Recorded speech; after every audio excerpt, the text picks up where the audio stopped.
Hello दोस्तों। IAS think tank channel में आपका स्वागत है। मैं आपका दोस्त पार्थ फिर लेकर के आया हूँ हिस्ट्री ऑप्शनल का next lecture, that is Harappan civilisation. Channel को जितना लाइक करें, शेयर करें, सब्सक्राइब करें, शेयर करें, उतना ही अच्छा होगा। जितना हो सकता है गरीब तबके तक इस चैनल को पहुँचाएं, ताकि उनका भी आईएएस बनने का सपना पूरा हो। और विदाउट वेस्टिंग टाइम मैं जब हमने स्टोन एज, हमने सोर्सेज ऑफ हिस्ट्री देख लिया था, और मैं अब हिस्ट्री ऑप्शनल का नेक्स्ट अध्याय दैट इज हड़प्पन सिविलाइजेशन लेके आया हूँ। काफ़ी लंबा चैप्टर है, ये 3 लेक्चर्स में कंप्लीट होगा, जिसका लेक्चर 1 आज है ना। तो आप देख सकते हैं एक टैब में मैंने नोट्स प्रोवाइड कर रखा है हड़प्पन सिविलाइजेशन का, ठीक है, आप देख सकते हैं। और दूसरे टैब में हम लोग स्टार्ट कर रखे हैं, जहाँ मैं एक्सप्लेनेशन करते चलूँगा, ठीक है। तो देखिए, सबसे पहले जो बात होती है वो होती है कि हड़प्पन सिविलाइजेशन, एक सेकंड थोड़ी सी मैं सेटिंग को चेंज कर दूँ। सबसे पहले जो हम लोग बात करेंगे वो करेंगे हड़प्पन सिविलाइजेशन के ओरिजिन की, इंट्रोडक्शन। तो देखिए, हड़प्पन सिविलाइजेशन जो था, ठीक है, इंडस वैली सिविलाइजेशन नाम से ही फेमस है। ये इंडियन सब कॉन्टिनेंट के, है ना, पूरे बनाने की जरूरत नहीं, के वेस्टर्न पार्ट में ये सिविलाइजेशन फ्लरिश हुआ। कब? वेस्टर्न पार्ट में, north west part, north western part में फ्लरिश हुआ। और ये one of the largest civilization था, और oldest, one of the oldest, not oldest civilization था। इस किस एरा में था? ये था आप 2800 बीसी से ऑलमोस्ट 1700 बीसी के बीच था हड़प्पन सिविलाइजेशन, ठीक है। तो इसकी इंट्रोडक्शन थी कि it was the first urban civilization. ये फर्स्ट अर्बन सिविलाइजेशन था, और इसमें कुछ ऐसे फीचर्स थे जो इसको बहुत ही ग्रेट सिविलाइजेशन बनाता है, ठीक। फर्स्ट अर्बन सिविलाइजेशन, ये कंटेम्पररी सिविलाइजेशन था। कंटेम्पररी सिविलाइजेशन था किसके साथ? कंटेम्पररी मतलब साइमल्टेनियस चल रहे थे।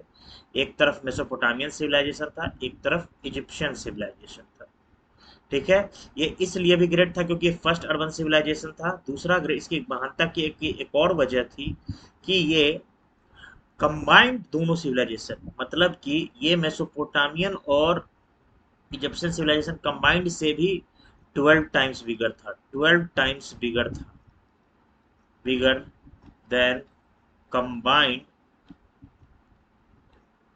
मेसोपोटामियन प्लस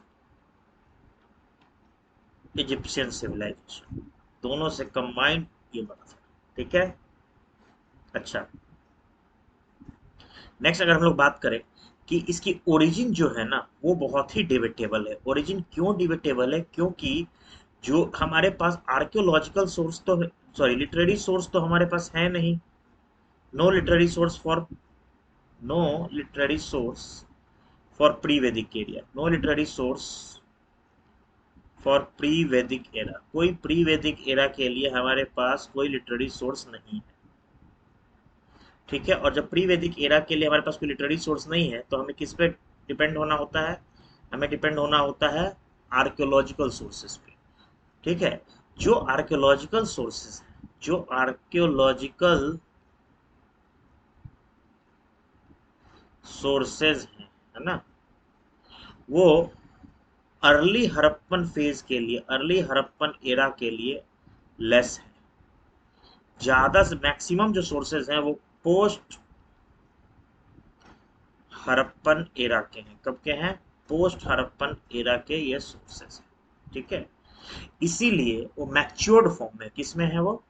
मैच्योर्ड फॉर्म में है। इसीलिए इसके ओरिजिन से रिलेटेड जो सोर्सेज हैं आर्कियोलॉजिकल, बहुत लिमिटेड है, जिसकी वजह से इसकी जो ओरिजिन है वो डिबेटेबल है। कई थ्योरियां हैं, क्वेश्चन आता है तो आपको सारी, अगर स्पेसिफिक एक थ्योरी की बात करता है तो वो बतानी है, और अगर ओवरऑल बात करता है तो आपको सारी थ्योरीज की चर्चा करनी है। जैसे पहली जो है, दैट इज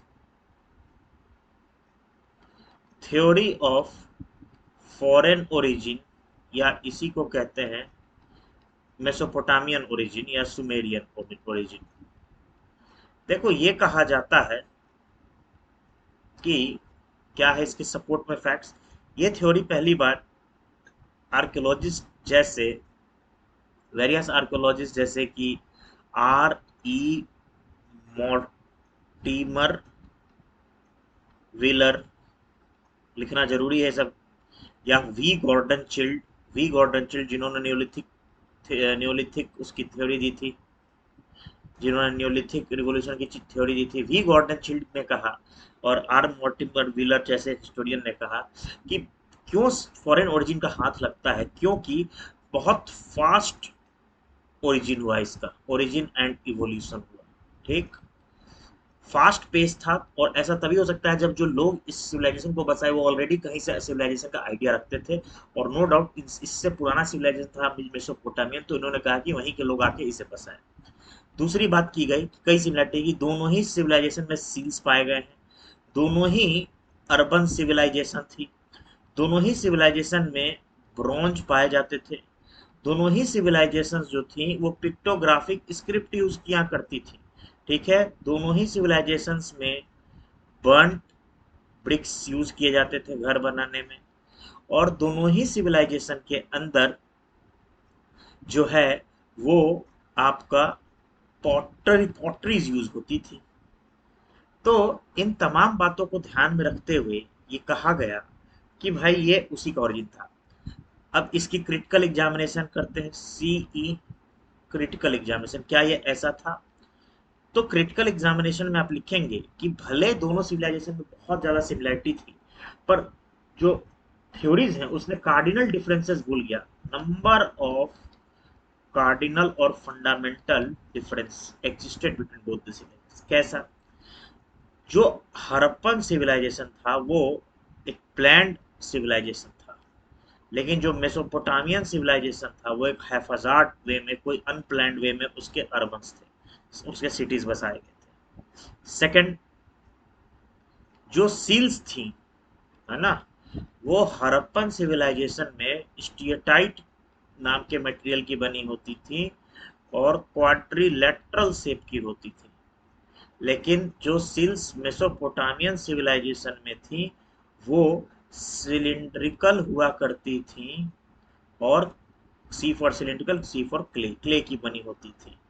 नेक्स्ट अगर मैं बात करूं, दैट इज स्क्रिप्ट, भले दोनों पिक्टोग्राफिक स्क्रिप्ट यूज करते थे, लेकिन हड़प्पन सिविलाइजेशन में कुछ 900 सिंबल्स होते थे, और जो मेसोपोटामियन, सॉरी उल्टा लिख दिया, मेसोपोटामियन में 900 सिंबल्स होते थे, हड़प्पन में ऑलमोस्ट 350 सिंबल्स होते थे।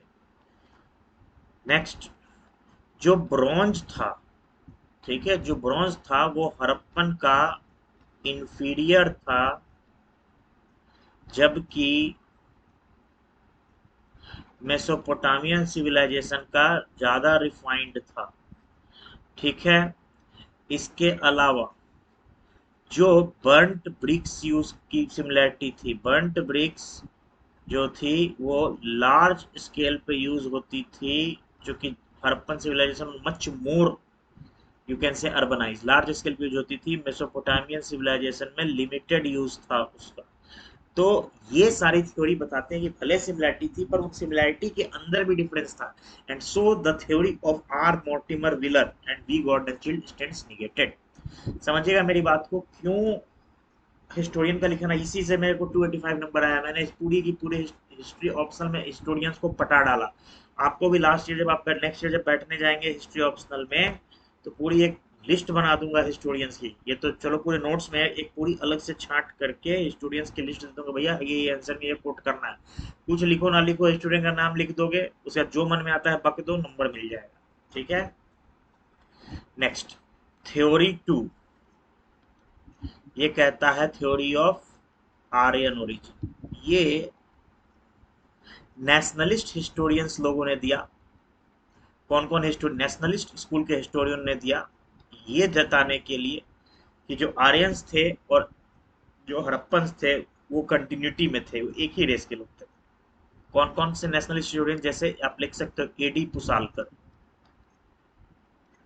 एस आर राव, इन लोगों ने दिया। इसको कोई सीरियसली इस थ्योरी को बहुत नहीं लिया।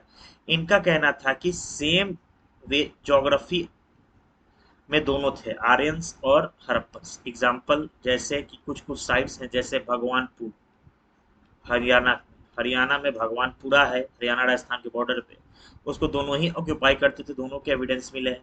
ठीक, नेक्स्ट, सेम ज्योग्राफी में थे, इनका कहना है। नेक्स्ट उनका कहना है कि दोनों ही एनिमल वर्शिप करते थे,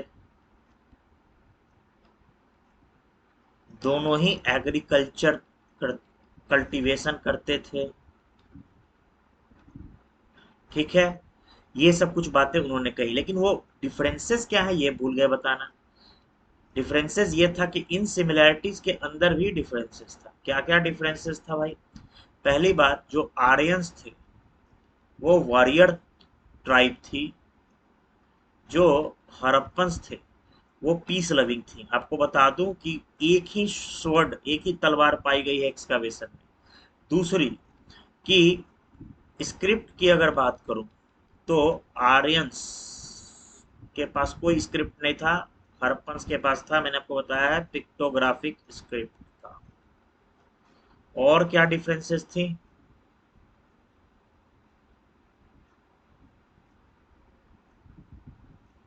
एक सेकंड, पेज की अलाइनमेंट थोड़ी बदल गई।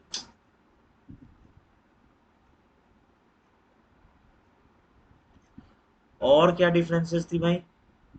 तीसरी चीज कि हड़प्पन्स की जो एग्रीकल्चर थी वो सरप्लस बेस्ड थी। सरप्लस समझते हैं? इतनी थी कि जो लोग उसे उगा रहे हैं वो खा रहे हैं, इसके अलावा वो एक्स्ट्रा थी, जो कि आगे मटेरियल कल्चर को सपोर्ट करती थी, जो कि मैन्युफैक्चरिंग सेक्टर और टर्शरी सेक्टर को सपोर्ट करती थी। हड़प्पन्स की, जो आर्यंस की थी वो सबसिस्टेंट थी। सबसिस्टेंट मतलब जो खाया वही खाया और यूज किया, कहानी खत्म। नेक्स्ट, जो गॉड्स थे, रिलीजियस लाइफ थी, हड़प्पन सिविलाइजेशन में मदर गॉडेस शक्ति की पूजा होती थी, एविडेंस भी है सील्स पे। आर्यंस में मेनली मेल गॉड्स जैसे रुद्र, प्रजापति, सोमदेव, यही डोमिनेंट थे।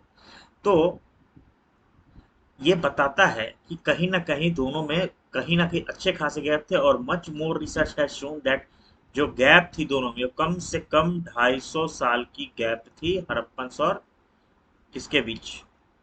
वैदिक के, आर्यंस के बीच। नेक्स्ट, थर्ड थ्योरी जो है, that is theory of not sudden origin, theory of gradual origin. ये थ्योरी कुछ हिस्टोरियंस ने दिए हैं, जिनका नाम है एम आर मुगल, है ना, M R Mughal, A N Ghosh, sorry A N Ghosh नहीं, एम आर मुगल, हाँ ए एन घोष, इस तरह के हिस्टोरियन ने दी है। इन लोगों का कहना है कि ग्रेजुअल ओरिजिन हुआ था हड़प्पन सिविलाइजेशन का। क्या हुआ था? ग्रेजुअल ओरिजिन हुआ था। ग्रेजुअल मतलब जो, इट्स नॉट कि आज रात में सोए तो हड़प्पन सिविलाइजेशन नहीं था, कल उठे तो हड़प्पन सिविलाइजेशन आ गया था, नहीं। ग्रेजुअल ओरिजिन का मतलब ये होता है कि it spend over N approximate 3000 years, ठीक है, से वो ड्रॉन आउट हुआ। इन हिस्टोरियंस का कहना है कि ऑलरेडी जो नॉर्थ वेस्ट रीजन था इंडियन सब कॉन्टिनेंट का ना, जो नॉर्थ वेस्ट रीजन था इंडियन सब कॉन्टिनेंट का, वहां पर इसके ट्रेसेस दिखने लगे थे। जैसे उन्होंने लिखा है कि मुंडीगाक, ये सब ऐसे रीजन थे जहां पे एक प्री सिविलाइजेशन कल्चर बसना शुरू कर दिया था। आप कोट कर सकते हैं आंसर में मुंडीगाक को, प्री सिविलाइजेशन कल्चर बचना शुरू हो गया था। इनिशियली लोग रहते थे बलूचिस्तान प्रोविंस में, जो आज का आपका पाकिस्तान के अंदर है, सिंध प्रोविंस में। पर वो जो था वो इनफर्टाइल रीजन था, ठीक है। स्लोली स्लोली लोग प्रोसीड किए किधर? इंदस वैली रीजन में। इंदस वैली रीजन में कुछ बेनिफिट उनको मिली। पहली बेनिफिट मिली कि सॉयल बेनिफिशियल था। दूसरी बेनिफिट मिली कि जो क्लाइमेट था that was very much conducive for the development of agriculture. तीसरी चीज थी कि भाई वो रिवर का, वहाँ रिवर बेसिन था, इंदस रिवर, सिंधु नदी जिसको कहते हैं, इसीलिए इसका नाम इस हिंदी में सिंधु घाटी की सभ्यता है। तो इससे क्या हुआ कि वहाँ एक एग्रीकल्चर का ग्रोथ हुआ। और जब कहीं भी सिविलाइजेशन कैसे बसता है, एग्रीकल्चर जो होता है बेसिकली वो सरप्लस होता है। और सरप्लस जो होता है वो मैन्युफैक्चरिंग को प्रमोट करता है and then it promotes the trade. इस तरीके से कोई भी इकोनॉमी फ्लोरिश हो, तो इसी तरह धीरे धीरे इकोनॉमी फ्लोरिश हुआ। और धीरे धीरे जो छोटे छोटे जो कल्चर्स थे, जो स्मॉल कल्चर्स थे, है ना, धीरे धीरे कंड्यूसिव इन्वायरमेंट हुआ तो पॉपुलेशन बढ़ा, इकोनॉमी बढ़ी तो पॉपुलेशन बढ़ा, एंड स्लोली स्लोली ये जो स्मॉल विलेजेस कह सकते हो या कल्चर्स थे, वो ट्रांसफॉर्म होते चले गए। और अर्ली साइट्स जैसे कोट दीजी आमड़ी जैसे साइट्स आपको दिखने शुरू हुए, और धीरे धीरे फिर ये मैच्योर्ड फेज में पहुंचा, फिर धीरे धीरे वो फ्लोरिश हुआ। तो ये पूरी कहानी उन लोगों ने रखी।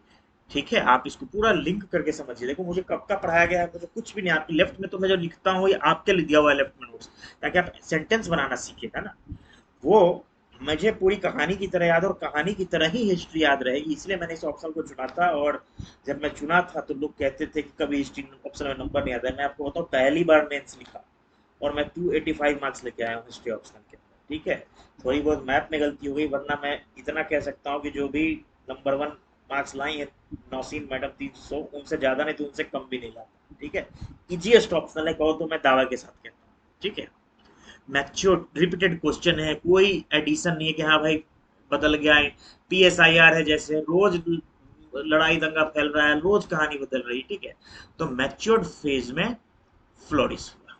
ठीक है, इस ये पूरी कहानी थी ओरिजिन की। ठीक है, तो this is the actual reason how Harappan civilization emerge, ये पूरी कहानी यही लिखी हुई है। ठीक है, बोलिए क्लियर है? ठीक है, नेक्स्ट जो टॉपिक है that is nature and character, very important. Nature and character of Harappan civilization, बहुत सारे पॉइंट्स हैं, सबको देखते चलते हैं। पहला पॉइंट, ये एक लार्ज एक्सटेंसिव सिविलाइजेशन था। कैसे आप कह सकते हो, हर हिस्ट्री ऑप्शन में आप एक पॉइंट लिखते हैं, उसको आपको सब्सटेंशिएट करना पड़ता है। कैसे कह सकते हैं भाई, 1400 से ऊपर टाउन्स अभी तक निकल गए हैं। ठीक है, और आपको मैंने शुरू में ही बताया, इट इज बस greater than 12 times greater than combined Mesopotamian plus Egyptian civilisation. Next, river Rhine civilisation था। कैसे भाई, इंदस नदी के पास था, रवि नदी के किनारे आपको साइट्स थे, है ना। तीसरा, मल्टी मल्टी एथनिक थे सिविलाइजेशन। तो जैसे अभी सब यूज करना वर्ड बहुत जरूरी है, मैं डब्बे में डाल रहा हूँ, मल्टी एथनिक। मेनली इसमें द्रविडियंस भी थे, है ना, मोंगलोइड्स भी थे। ठीक है, मल्टी एथनिक हो गया, मल्टी सोशल था। कैसे, जो ग्रेव्स पाए गए हैं उसमें कॉस्टली आइटम्स भी पाए गए हैं, चीप आइटम्स भी पाए गए हैं, जो बताता है कि सोशल स्ट्रेटिफिकेशन था इस सिविलाइजेशन के अंदर। फिफ्थ, कोई ना कोई सेंट्रल ऑर्गेनाइजेशन थी, इसको लेकर के डिबेट है। ठीक है, कैसे, वहां के ड्रेन्स क्लीन होते थे रेगुलर बेसिस पे, यूनिफॉर्मिटी थी एडमिनिस्ट्रेशन में, है ना। और नेक्स्ट, अर्बन सिविलाइजेशन था, क्योंकि मोस्टली अर्बन साइट्स पाए गए हैं, except few rural sites like ball. ठीक है, बॉल एक रूरल साइट था। नेक्स्ट, डाइवर्स इकोनॉमी थी। डाइवर्स इकोनॉमी का मतलब मैंने आपको बताया,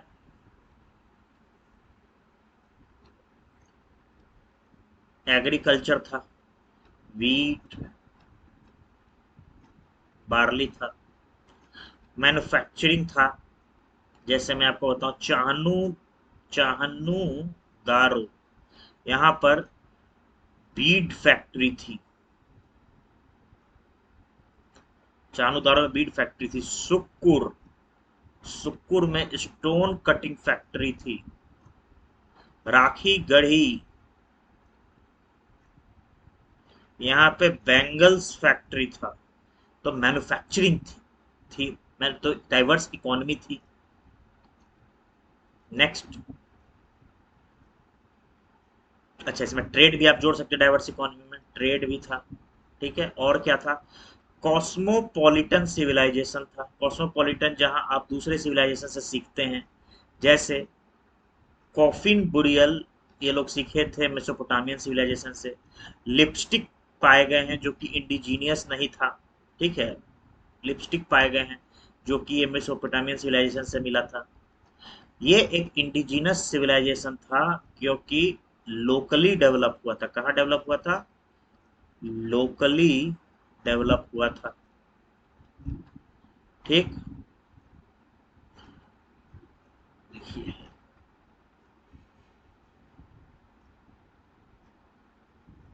ऊपर चला गया, एक सेकेंड। हाँ, लोकली डेवलप हुआ था। स्क्रिप्ट था इस सिविलाइजेशन के अंदर, आपको पता ही है, ठीक है, ये हमने देख लिया है। इसके अलावा मल्टी एथनिक, में देख रहा हूँ कोई पॉइंट छूटा तो नहीं, मल्टी क्लास सिविलाइजेशन सब कुछ हमने देख लिया। पीसफुल सिविलाइजेशन था, नो डाउट ये एक पीसफुल सिविलाइजेशन था, है ना, this was a peaceful civilisation.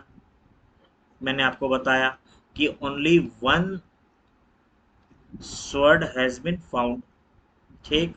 अरे यार क्या हुआ,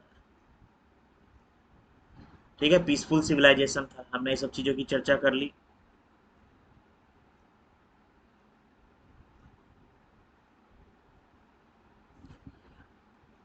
ब्रॉन्ज एज सिविलाइजेशन था। मैंने आपको बताया कि ब्रॉन्ज ब्रॉन्ज यहाँ बहुत प्रिविलेंट आइटम हुआ करता था, ठीक है।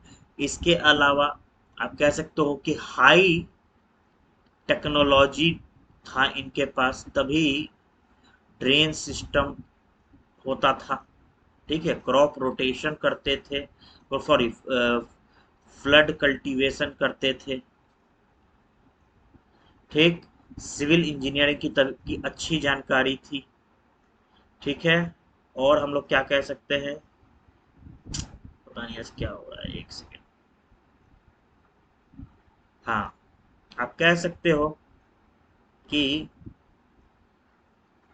सेकुलर सिविलाइजेशन था, क्योंकि जो भी रिलीजियस चीज पाई गई है ना, रिलीजियस, वो पब्लिक एरेना में नहीं, प्राइवेट एरेना में पाई गई है। मतलब मेरे घर में से सील्स मिल रहे हैं भगवान के, पशुपति महाराज के, शक्ति के फोटो, प्राइवेट पब्लिक लाइफ से उसका ऐसा कोई एविडेंस नहीं मिला है, ठीक। लॉन्ग लास्टिंग सिविलाइजेशन थी। लॉन्ग लास्टिंग सिविलाइजेशन क्यों था भाई, आपको भी पता है, लगभग लगभग 1000 साल रहा ये सिविलाइजेशन, और कई जगह उसके बाद भी रहा। इसके अलावा यूटिलिटेरियनिज्म डोमिनेट करता था, मतलब वो रिफाइनमेंट में कम विश्वास रखते थे, उसके यूज पे ज्यादा विश्वास रखते थे, ठीक है, यूज में ज्यादा विश्वास रखते थे, इसीलिए उनकी जो ब्रॉन्ज थी वो इंफीरियर थी मेसोपोटामियन सिविलाइजेशन के कंपैरिजन में। उसके बाद हम लोग बात कर लेते हैं कि यूटिलिटेरियनिज्म हमने देख ली, हाँ, वो ज्यादा मैटेरियलिस्टिक थे, इसीलिए ग्रेव्स में पाए गए हैं मटेरियल, ठीक है, ग्रेव्स में मटेरियल पाए गए हैं।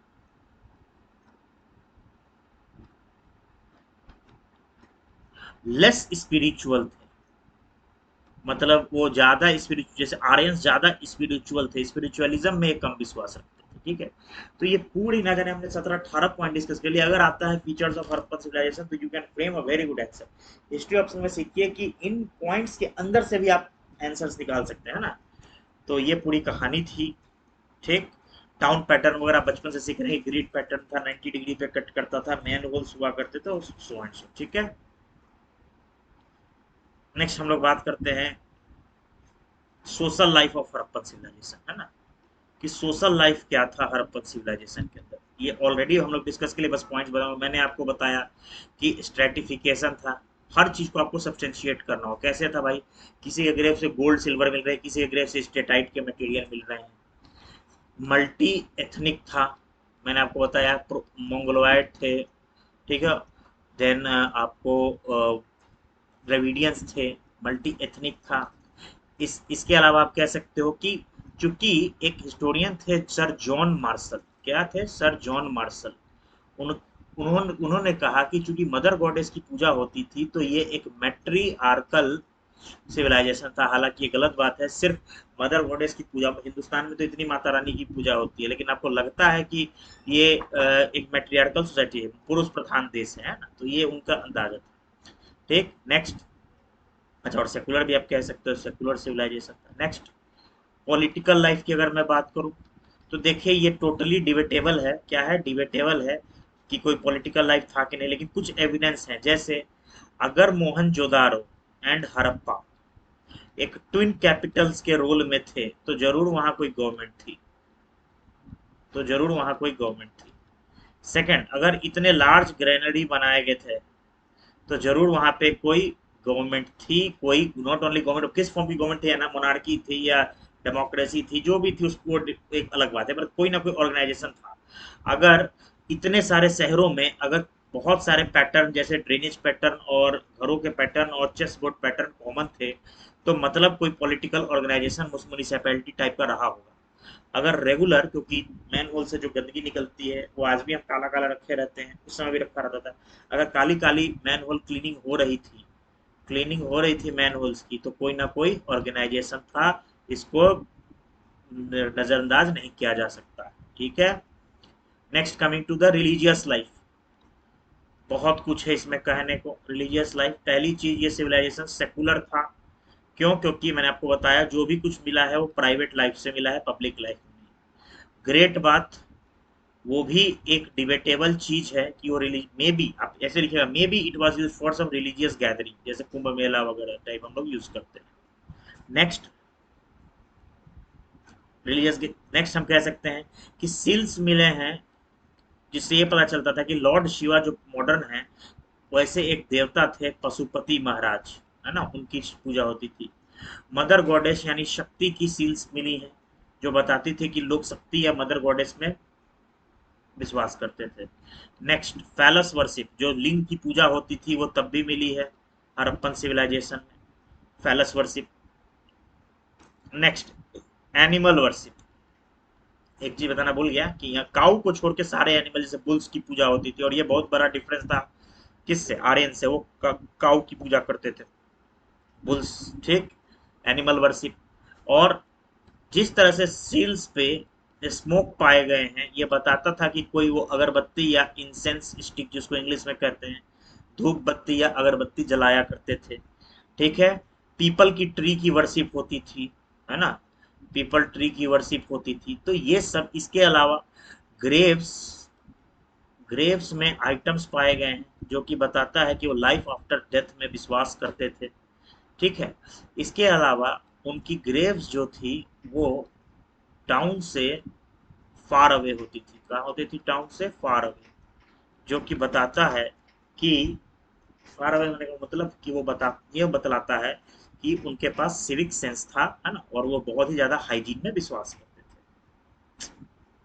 ठीक, ये पूरी कहानी रिलीजियस लाइफ की। नेक्स्ट आता है बरियल प्रैक्टिस। देखिए कई तरह के बरियल फेमस थे, है ना, मैं उसके बारे में थोड़ा विवरण दे दूं। पहला, एक होता था complete north south burial. Complete north south burial, ये कहाँ पाया गया है? ये पाया गया है हड़प्पा में। आदमी को कॉफिन के अंदर वो लेटा देते थे, नॉर्थ में हेड होता था और साउथ में उनकी लेग होती थी, और उनको कंप्लीट वो क्या करते हैं, कॉफिन के अंदर बरियल कर देते थे। एक होता था कंप्लीट बरियल, पार्शियल बरियल। इसमें क्या होता था, ये कहाँ पाया गया है? ये पाया गया है बहावलपुर में। बहावलपुर आज के मॉडर्न डे पाकिस्तान में है, बहावलपुर। बहावलपुर में पाया गया था। इसमें क्या होता था कि पहले डेड बॉडी को वो लीव कर देते थे पक्षियों के और कौवों के और उसके जानवरों के खाने के लिए। देन फिर वो जो बच जाता था बोन्स एंड ऑल, या जो भी फ्लैश बच गया, उसको वो बड़ी कर देते थे। नेक्स्ट आता था, एक था ज्वाइंट बरियल। ज्वाइंट बरियल ये पाया गया है लोथल में। लोथल में इसमें क्या था कि मेल और फीमेल की स्केलेटन साथ पाई गई है। और क्या था भाई बरियल से रिलेटेड इंपॉर्टेंट? एक होता था पोस्ट क्रीमेशन बरियल। मतलब कि पहले लाश को जला दिए जैसे कि अभी होता है। और अभी क्या होती है, अस्थियां को हिंदू धर्म में नदी में, गंगा नदी में प्रवाह कर देते हैं। बरियल करने के बाद जो रिमेन्स थे उनको बरी कर देते थे। तो इस तरह के आपको पाए गए हैं, ठीक है, बरियल्स। ठीक है। अच्छा, अगर हम बात करें और क्या कह सकते हैं बरियल में, बरियल में ये कह सकते हैं जो मैंने आपको बताया कि लाइफ आफ्टर डेथ, चूंकि सामान रखते थे, लाइफ आफ्टर डेथ में विश्वास रखते थे, शहर से दूर रखते थे ताकि उनमें सिविक सेंस रहे, है ना, गंदगी ना फैले, इन्फेक्शन ना फैले, महामारी ना फैले, far off places from living towns and habitats. ठीक है। नेक्स्ट हम लोग बात करेंगे, ये पूरी बात होगी इकोनॉमिक लाइफ। इकोनॉमिक लाइफ में ना मैंने बहुत कुछ आपको बता दिया है, फिर बता देता हूँ। इकोनॉमिक लाइफ में अगर मैं बात करूँ, प्राइमरी एग्रीकल्चर, तो एग्रीकल्चर में क्या क्या उगाते थे, वीट, बार्ले, कॉटन, एक्सेट्रा। और क्या इंपॉर्टेंट सी, क्रॉप रोटेशन होती थी, डबल क्रॉपिंग किया करते थे, है ना। सोचिए कितनी एडवांस टेक्नोलॉजी थी उनकी, हम लोग तो कुछ भी ना करते हैं। फ्लड कल्टीवेशन करते थे, ये क्या करते थे कि जब सूखे का मौसम है तो फ्लड प्लेन्स में चीज़ों को रोप दिए, है ना, फ्लड प्लेन्स में अनाज को रोप दिए। और जब फ्लड आया तो डैम में पानी जमा किए, और डैम में पानी जमा करके धीरे धीरे उसको लीक, फ्लड पानी को लीक किए। तो उससे क्या होता था कि उसका इरिगेशन हो जाता था। ठीक है। और इनिशियली वो सबसिस्टेंट था अर्ली हड़प्पन फेज में, फिर वो सरप्लस बना, और फिर इसने मैन्युफैक्चरिंग को और ट्रेड को सपोर्ट किया। ठीक है। काफ़ी अमाउंट में एग्रीकल्चर होता था, तभी इतने लार्ज लार्ज ग्रेनरी बनाए जाते थे। ठीक है, ग्रैनरीज बनाए जाते थे। ये पूरी है एग्रीकल्चर की कहानी। ठीक है।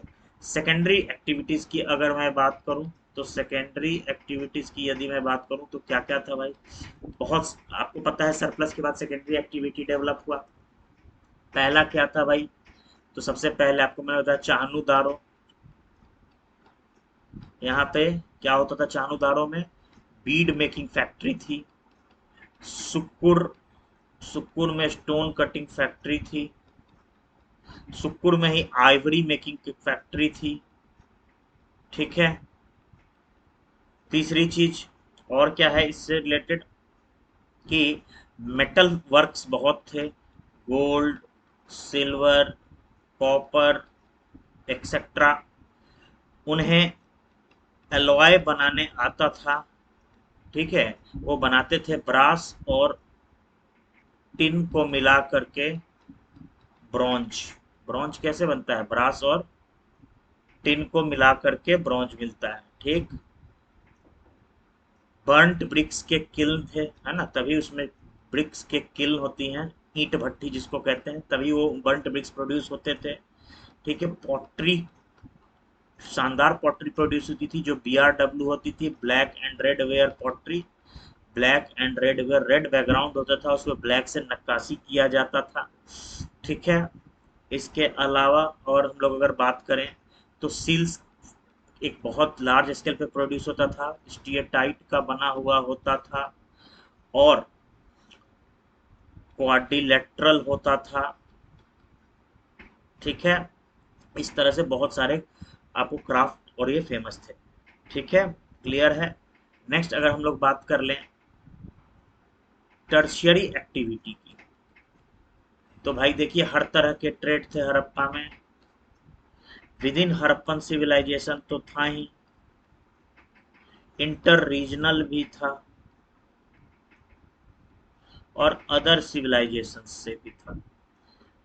इंटर रीजनल क्या था, कॉपर जो आता था ये राजस्थान से आता था, गोल्ड जो आता था ये कर्नाटका से आता था। अदर सिविलाइजेशन से क्या आता था भाई, बहुत कुछ आता था। अगर आप हड़प्पन टेक्स्ट में देखेंगे या सुमेरियन टेक्स्ट में देखेंगे तो मेलुहा, मेलुहा की चर्चा है।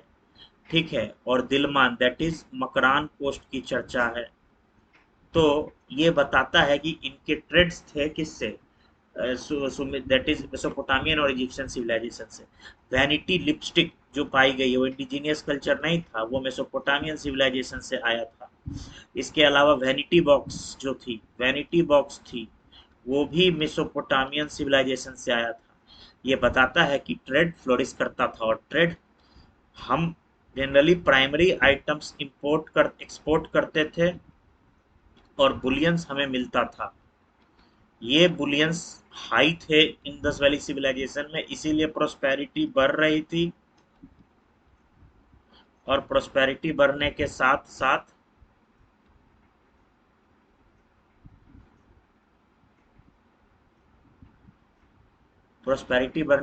साथ सिविलाइजेशन भी फ्लरिश हो रहा था। ठीक है, तो ये पूरी कहानी थी।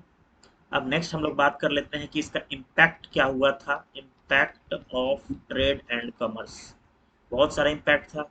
एक कॉस्मोपॉलिटन सिविलाइजेशन बना। कॉस्मोपॉलिटन सिविलाइजेशन आप समझ सकते हैं, जिसमें डिफरेंट कल्चर की मिक्सिंग हो, जैसे लिपस्टिक, वैनिटी बॉक्स। दूसरा, इसने इसने स्ट्रेंथ प्रोवाइड किया डाइवर्स इकोनॉमी को चलाने के लिए इंडस वैली सिविलाइजेशन के। ठीक है, क्योंकि उससे हमें बोला था हड़प्पन सिविलाइजेशन क्या बना, अ सिंक ऑफ बुलियंस। बुलियंस जैसे गोल्ड, सिल्वर, प्रीसियस, क्योंकि हम अनाज इंपोर्ट करते थे, मैन्युफैक्चर्ड आइटम इंपोर्ट करते थे, उधर से हमें बुलियन मिलता था मेसोपोटामियन सिविलाइजेशन से।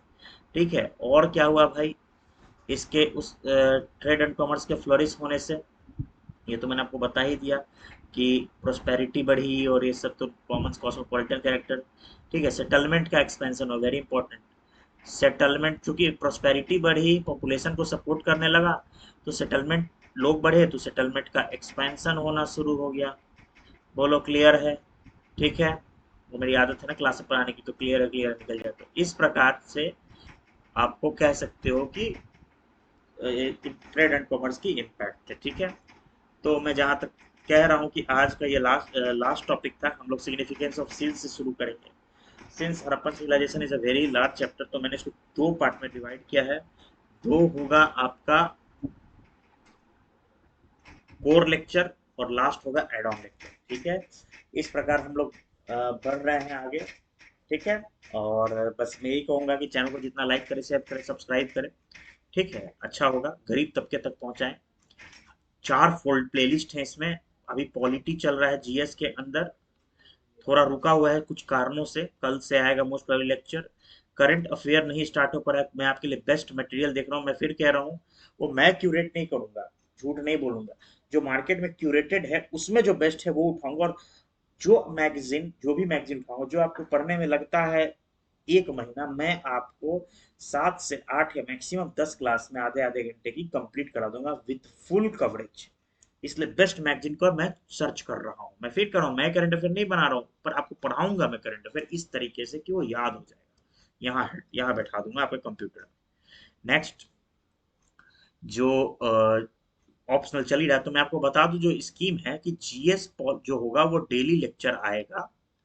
ठीक है, और जो पॉलिटी, जो आपका ऑप्शनल, अब जैसे आज ऑप्शनल आया तो कल करंट अफेयर आएगा। ठीक है, इस तरह से ऑल्टरनेट।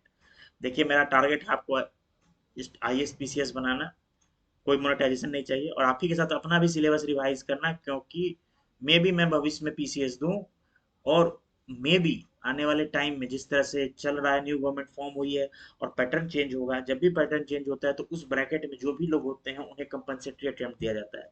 तो मे भी कंपनसेटरी अटेम्प्ट मिले, उसके लिए लोग मिल भी रहे हैं, बीजेपी और एनडीए के एमपीज और मिनिस्टर।